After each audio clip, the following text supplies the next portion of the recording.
All right, guys. Injuries from the game. Alfred Collins had a shoulder. He returned. Chris McCaffrey with a stinger. Came back for a little bit, but we ended up taking him out. Jake Tonjes had a foot, didn't return. D. Winters got evaluated for concussion, got cleared. What do you tell your team after this game and after the season that you had? We obviously were real disappointed with today. We obviously didn't have it today. Credit to them. Try not to harp on that. I try to, we can discuss some of that stuff on Monday when we get back together. But I just thanked them for the whole season, how much they battled through everything. I know everyone in there was sick about tonight and the way that went in every facet. But I try not to make about tonight when I was in there with them. Just kind of thanked them for what they've done all year, and been extremely, extremely proud of everyone in that room throughout this year. Kyle, you had on the first drive, your first drive, there was your fourth down, it looked like you had converted, and they blew it dead for a timeout. What was the explanation there? Did they say they just got the timeout in, and what was your kind of response there? Yeah, I was upset with it. We were able to run the play, but when it's noisy, I can't totally fault them for that. I don't know exactly how it happened. I didn't know that there was a timeout called, so I saw the play, and so did they, obviously. But sometimes when a coach calls a timeout, you can't get it all the way to the main guy, so it is what it is. You seem to have some harsh words for Bernardo or some intense dialogue there. Could you give us any background on what was going on? Yeah, nothing in particular. Just coaching him on a certain play, a certain technique, and just coaching aggressively. The long game after. Huh? You benched him briefly there. Was that related to a play that? Yeah, we called him over to try to talk to him about a certain coverage, and then we got him right back in. It's a long game, obviously, but that kickoff return, was that almost exactly what you cannot have happen? And did you feel like you were digging up, climbing out a hole after that? Not totally. If they score on the open and drive, it's the same issue too, So, yeah, it sucks when it's the first play and how that gets the stadium going and everything like that. But I thought we weathered that storm to a degree, It'd be nice to go down and answer right away. We got stopped on 3rd and 1 and stopped on 4th and 1. Then the next drive, we got the ball, we fumbled. So we gave them 2 scores like that and got down to a 17-0 deficit, which was tough and not at all what we wanted. I thought we weathered the storm when we made it 17-6. Was really hoping to go into the half at halftime with that score and would have felt pretty good about it based off how things went. I thought them converting that 3rd down on that last drive, they got the one on the penalty, I believe, if I'm remembering right, that allowed them to convert it. And on them scoring at the end of the second quarter, I thought was a huge deal in that game. That made us to where we had to answer on the first drive coming out, and we got stopped on 4th and 1 on that first drive coming out, and really after that, then the game was out of hand. Your offense performed really well most of the season. Why do you feel it struggled so much the past 2 games against Seattle? Because they got a really good defense. They got a real good defense. I liked how we came to play in that first half a lot more. I thought we were much more ready. I thought we were moving the ball. But when you get stopped on 3rd and 1 and 4th and 1, nothing counts for it. And then the next time up, we had a turnover with the fumble. And then when we got stopped on downs in the beginning of the 3rd quarter, then it was out of hand.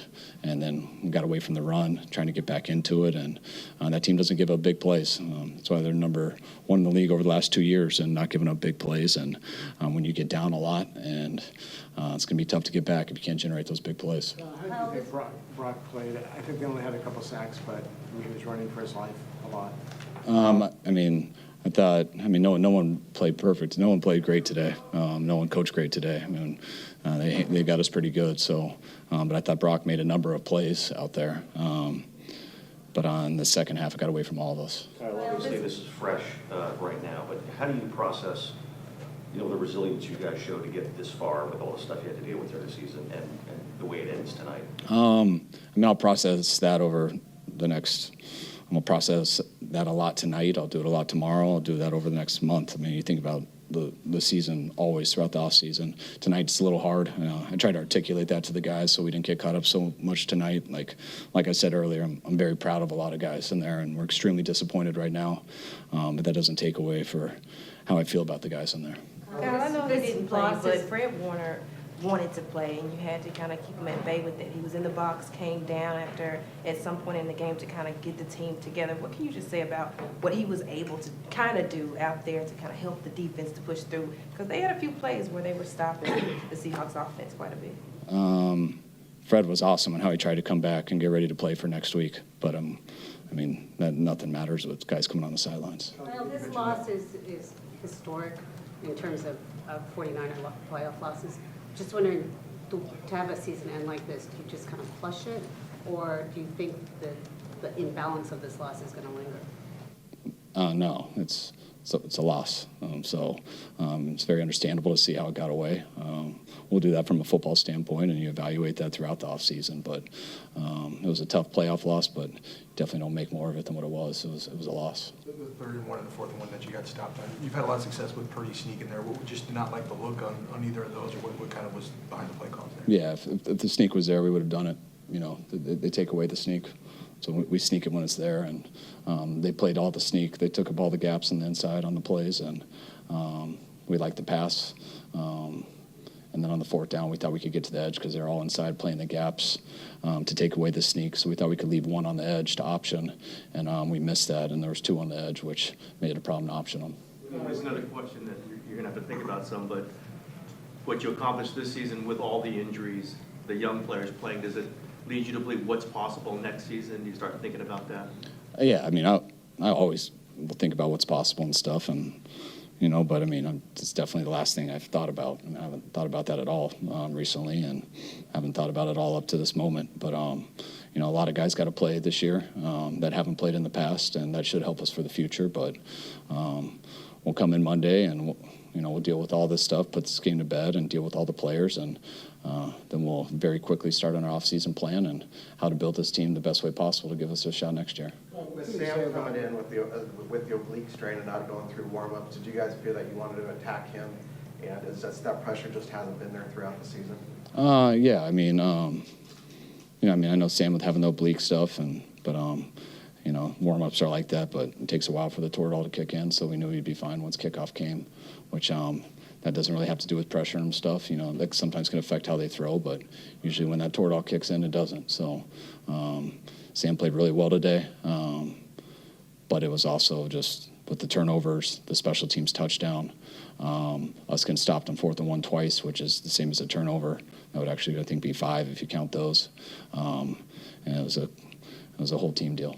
What can you say about Christian and his ability to stay upright through a historic amount of touches? I'm sure there's stuff he battled through the season with you. I think this was one of the most impressive seasons by an individual player ever, just in terms of what a warrior and man he is week in and week out. Like people to do that every week and to do it for 17 weeks in a row, not getting a bye week till December, and then to do it these last 2 games.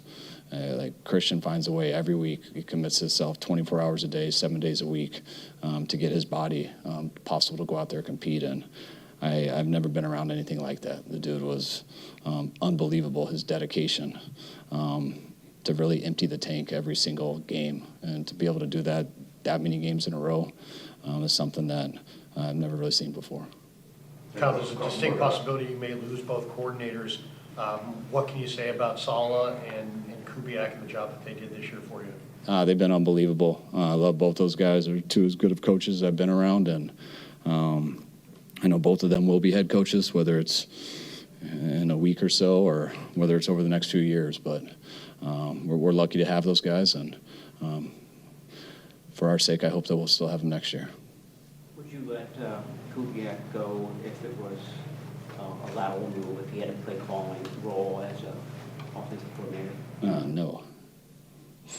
He calls a lot of plays here, so he's our offense coordinator. So I don't know why we'd let him be someone else's offense coordinator. All right. Thanks, guys.